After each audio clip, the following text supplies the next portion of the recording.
कुबेरेश्वर धाम आने वाला जो भक्त होता है, कुबेर भंडारी का जो भक्त होता है, सीहोर में आने वाला जो भक्त होता है, वो कभी दिखावा नहीं करता। वो हमेशा एक ही बात कहता है, कहाँ आए बाबा के यहाँ। ऑटो वाले भी बोलते हैं हम तुम्हें वहां ले चलते हैं, वहां ले चलते हैं। नहीं नहीं, हमको नहीं जाना, हमको तो कुबेरेश्वर धाम ले चलो। हमारे पिताजी के पास जाना है हमको, बस उससे हमारी बात कहना है, बस इससे ज्यादा कुछ हमें नहीं जाना कहीं। हमें तो कुबेरेश्वर बाबा के दरवाजे, कुबेरेश्वर बाबा के दरवाजे पर जाकर कहूंगी, झोली पसार कर मांगूंगी 10। हमारे एक बहुत सुंदर प्रसंग आता है महाराज कि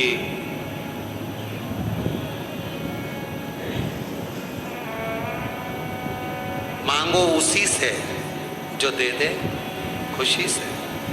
एक के दरवाजे से ही अगर सब कुछ मिल जाए तो 10 दरवाजे जाने की जरूरत ही क्या। तुझ में रब दिखता है यारा, मैं क्या करूं। तुझ में राम, तुझ में कृष्ण, तुझ में सब दिखता है, मैं कहां जाऊं, कहां।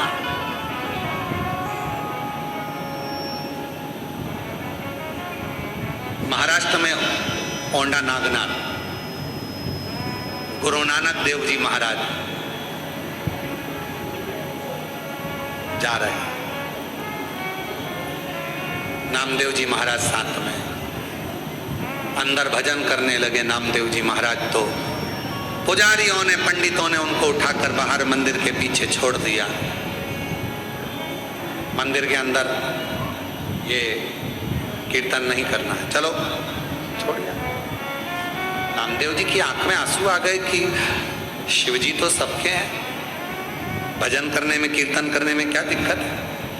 गुरु नानक देव जी ने कहा कि नामदेव, मेरे शंकर भगवान को कुछ नहीं चाहिए, एक लोटे जल से वो प्रसन्न हो जाता है, मंत्र नाम से वो प्रसन्न हो जाता है। तुम मंदिर के पीछे भी बैठकर अगर उसको पुकारोगे, कुछ भी ना दोगे, केवल पुकारोगे, तो भगवान शंकर दर्शन जरूर देंगे। गुरु नानक देव जी महाराज जी के कहने पर नामदेव जी ने पुकारना प्रारंभ करा। जो पुकारा, मंदिर का दरवाजा पलट गया। जो आगे था वो पीछे हो गया, पीछे आगे हो गया। आज भी भारत की भूमि पर केवल एक ही मंदिर है जिसका दरवाजा भगवान श्री नामदेव जी महाराज, गुरु नानक देव जी महाराज की अविरल भक्ति के कारण शंकर जी ने अपने मंदिर का दरवाजा तक बदल दिया था। वाह। और जाओ कभी महाराष्ट्र में ओंडा नागनाथ जी का दर्शन कर कर आओ, जिसका मंदिर ही उल्टा, मंदिर ही उल्टा।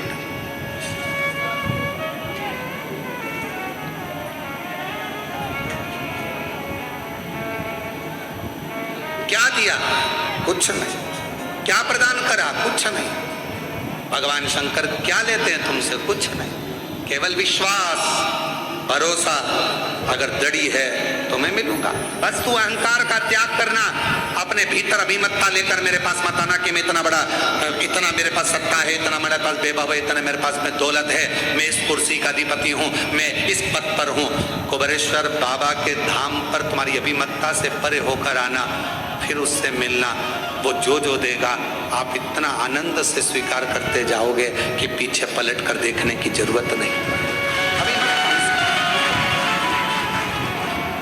और कावड़ का जल भी अगर आप ला रहे हो सीवन माँ का, सीहोर से, माँ सीवन का तट से अगर जल भरकर आ रहे हो, 6 अगस्त को हम भी भरेंगे। और आप परम प्रदोष के दिन सुबह 9 बजे माँ सीवन के तट से चलेंगे। इसके पहले तो एक कथा, ये कथा तो आज 25 तारीख को यहाँ विराम हो जाएगी, और 20 तारीख से दोपहर में 1 बजे से 4 बजे तक 7 दिवसीय शिव महापुराण की कथा जयंती स्टेडियम भिलाई छत्तीसगढ़ में प्रारंभ हो जाएगी, जहां पर इस सावन के महीने में पहली कथा होगी जो ग्राउंड में सुनने का मौका लोगों को मिलेगा, पंडाल में बैठकर सुनने का मौका मिलेगा। शिव कथा। और 1 बजे से 4 बजे तक आस्था चैनल पर लोग श्रवण करेंगे। आप विश्वास के साथ अहंकार का त्याग कर कर कंधे पर कावड़ लेकर चलते चलते देखो जरा, एक व्यक्ति के पांव में भी तकलीफ है, वो भी धीरे धीरे चल रहा है। एक आज हमने किसी ने हमको एक वीडियो दिखाया था, उसमें सीवन नदी पर एक कोई बुजुर्ग व्यक्ति कहीं से आया था और उसको लकवा हो गया था, हाथ पैर मुंह सब टेढ़ा हो गया था। लकवा हुआ तो उसके पास में पिछली कावड़ का थोड़ा सा जल होगा, वो जल उसने अपने ससुर को शरीर पर लगा दिया। लगाते लगाते लगाते लगाते डॉक्टर का भी इलाज चलता रहा। कावड़ का जल जो पिछले वर्ष का रखा था वो लगाती रही उसकी बहू पिछले वर्ष। तो धीरे धीरे शरीर काम करना प्रारंभ करा और हम आज वो वीडियो आप लोगों को करेंगे, दिखाएंगे, उसको भेजेंगे जनमानस में, सोशल मीडिया पर सब डल भी गई होगी कावड़। और आखिरी में डॉक्टर ने भी उससे पूछ लिया कि तुमने कहाँ का इलाज करवाया, जो तुम्हारा मुंह भी सीधा हो गया, हाथ भी सीधे हो गए, पाँव भी सही हो गए और चलने भी लगे, 1 साल के अंदर सब कुछ हो गया। उसने कहा मैंने कुबेर भंडारी की कावड़ बोल दी थी कि सीहोर से कावड़ भरूंगा, मुझे चलाकर तू ले जा।